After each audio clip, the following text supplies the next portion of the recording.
ఇప్పుడు దాకా చెప్పినట్లుగా ఈ కుంభమేళాలో ఈ మహాకుంభమేళాలో 6 ఇంపార్టెంట్ డేట్స్ ఉన్నాయి. ఎప్పుడైతే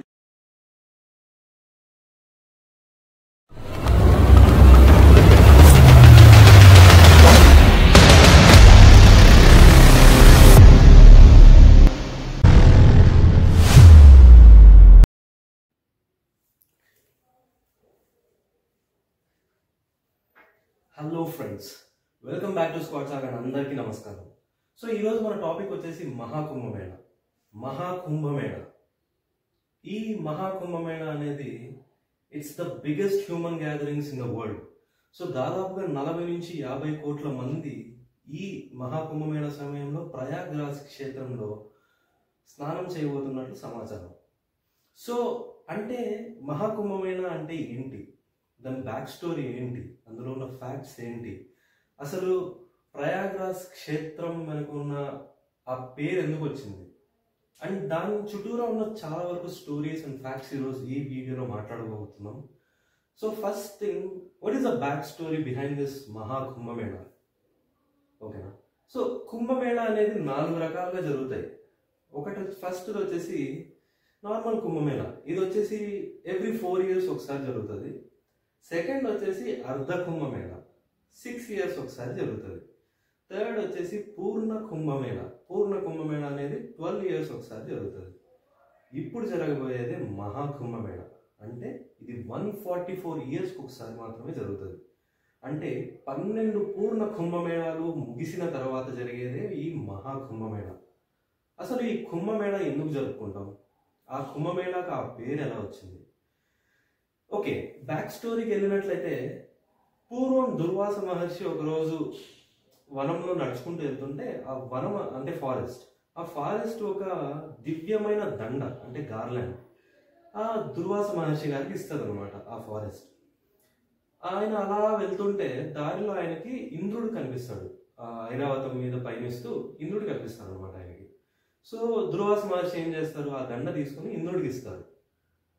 తీసుకోండి, ఇలా నాకు వనం ఇచ్చింది, మీరు తీసుకోండి అని చెప్పి ఇస్తారనమాట. ఆయన ఏం చేస్తారు, ఆ దండం తీసుకొని ఐరావతానికి వేస్తారు. ఐరావతం తెలియక ఆ దండం తీసి ఇసిరేసి కాలుతో తొక్కేస్తారు అనమాట. అది చూసిన దుర్వాస మహర్షికి చాలా కోపం వస్తుంది. ఆ కోపంతో దేవతలందరినీ శపిస్తాడు.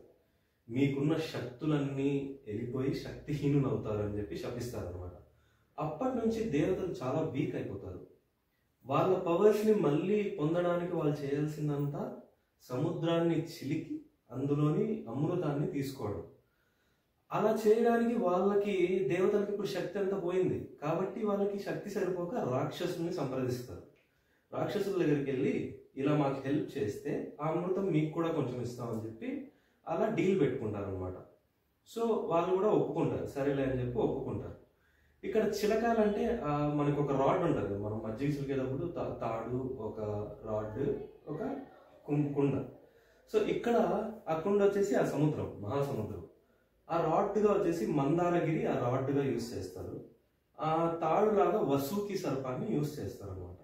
ఇటువైపు దేవతలు, ఇటువైపు రాక్షసులు ఇద్దరు కలిపి చిలుకుతారనమాట. చిలికిన తర్వాత ఆ అమృతం అనేది ఒక కుంభంలో బయటకు వస్తుంది. కుంభం అంటే పాట్. ఆ పాట్లో బయటకు వస్తుంది. ఆ అమృతం కోసం 12 రోజులు మళ్ళీ వీళ్ళిద్దరి మధ్య యుద్ధం జరుగుతుంది.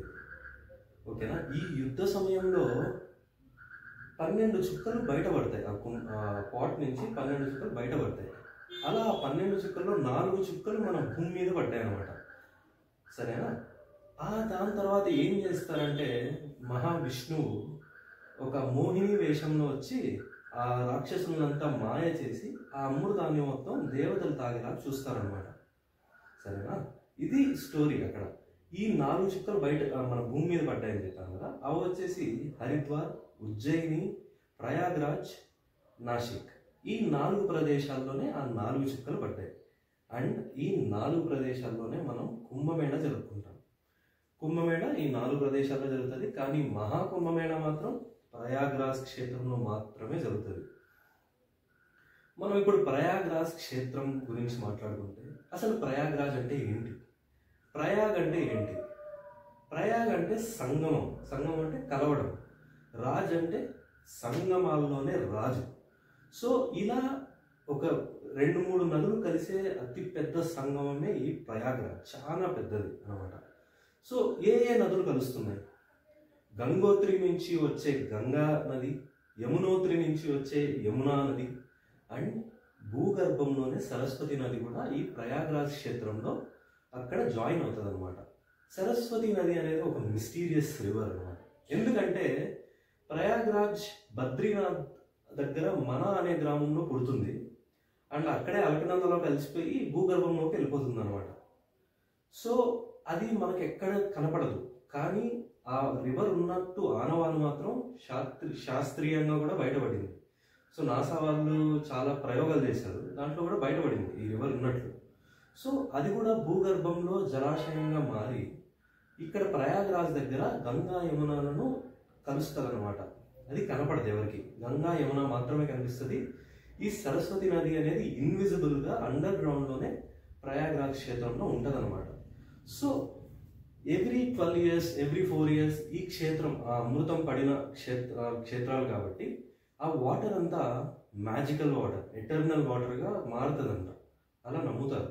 సో అక్కడ హోలీ డిప్ తీసుకుంటే మనం చేసిన పూర్వజన్మ పాపాలు, ఈ జన్మలో చేసిన పాపాలు అవన్నీ పోయి మనిషి మనస్సు స్వచ్ఛంగా అవుతాయి అని మనందరి నమ్మకం. సో ఈ పుణ్యక్షేత్రంలో ఈ సంవత్సరం మనం ఎంతో పుణ్యం చేసుకుని ఉంటాం కదా. ఎందుకంటే ఈ సంవత్సరం మన జనరేషన్ మాత్రమే అయోధ్యలో శ్రీరాముని ప్రతిష్టాపన చూసాం. 140 సంవత్సరాలకు ఒకసారి వచ్చే మహాకుంభమేళను చూస్తున్నాం. సో ఇది చాలా ఎంతో పుణ్యం చేస్తే కానీ ఇలాంటి మనకు అవకాశం రాదనమాట.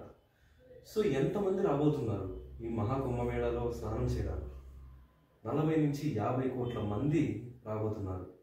అండ్ ఆ గవర్నమెంట్ 6,000 కోట్లు ఖర్చు పెట్టి అక్కడంతా ఆర్గనైజ్ చేస్తుంది. అక్కడ రెవెన్యూ ఎంత జనరేట్ అవుతుంది? కొన్ని లక్షల కోట్ల రెవెన్యూ అక్కడ జనరేట్ అవబోతుంది. అండ్ మనము అఘోరాలు, నాగసాధువులు, మునులు, మహామునులు, గురువులు, సద్గురువులు వాళ్ళని చూడటమే చాలా కష్టం. నాగసాధువులు అయితే కనపడదు, కానీ ఈ ఈవెంట్లో, ఈ మహాకుంభమేళాలో వీళ్ళే ప్రత్యేకమైన అట్రాక్షన్.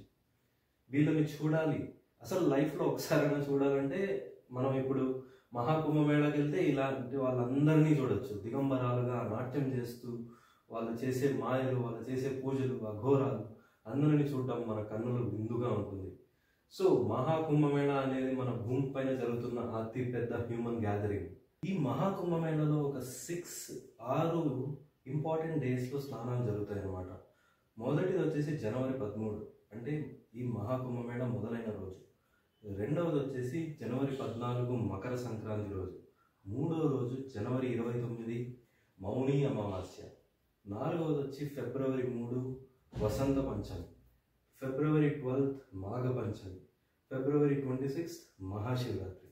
ఈ 6 ఇంపార్టెంట్ డేస్లో ఇక్కడ స్నానాలు చేస్తే చాలా మంచిదని చెప్పేసి చెప్పడం జరిగింది. అండ్ మీలో ఎవరైనా మహాకుంభమేళాకి వెళ్ళి అక్కడ హోలీ డిప్ తీసుకోబోతుంటే కింద కమెంట్ చేయండి, ఎందుకంటే అది చూడడమే మహాభాగ్యం. మీరు ఎవరైనా వెళ్ళాలనుకుంటే ఖచ్చితంగా వెళ్ళండి. ఇలాంటి ఈవెంట్ మళ్ళీ ఎప్పుడు జరుగుతుంది? 144 years తర్వాత. So stay tune to Squad Saga. ఇలాంటి ఎన్నో ముఖ్య విశేషాలు మీతో చెప్పుకోవడానికి మేము ఎప్పుడూ ఉంటాం. So please support, like this video, share this video and subscribe to our channel. మీ ఫ్రెండ్స్లో కూడా ఈరోజు నువ్వు ఏదైనా కొత్తగా తెలుసుకుంటే మీ ఫ్రెండ్స్కి, ఫ్యామిలీకి కూడా షేర్ చేయండి. Thank you so much for supporting.